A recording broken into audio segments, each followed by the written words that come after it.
Новое министерство может появиться в правительстве Башкортостана. О необходимости создания в республике ведомства, которое занималось бы привлечением инвестиций, шла речь на прошедшем в Уфе заседании Общественного совета по улучшению инвестиционного климата. Впрочем, эта проблема актуальна для всей страны. Для ее решения Общероссийская общественная организация поддержки малого и среднего бизнеса «Опора России» совместно с МГТУ имени Баумана создала кафедру инновационного предпринимательства. Среди слушателей и наши земляки, которые по окончании программы планируют реализовывать свои проекты в Башкортостане. Получить консультацию по проектам сразу у 4 топ-менеджеров крупнейшего банка страны – это реально, если вы студент кафедры инновационного предпринимательства МГТУ имени Баумана. Хотелось бы узнать, что в первую очередь интересно инвесторам, что нужно в первую очередь какую информацию показать, чтобы это могло заинтересовать.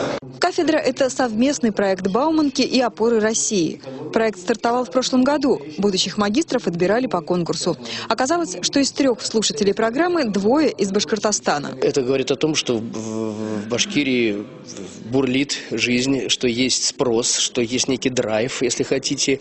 Я только это приветствую.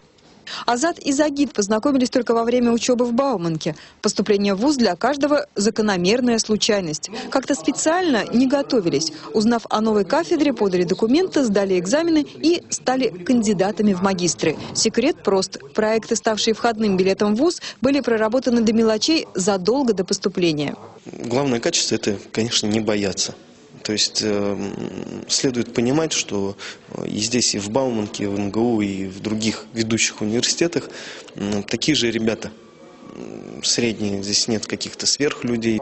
Помимо университетских преподавателей, лекции ведут успешные предприниматели, руководители банков, международные эксперты. Ведь задача – выпустить предпринимателей, адаптированных к реальной среде. Будущее начинается сегодня. С такими словами обращаются к абитуриентам. Новый отбор стартует через пару месяцев.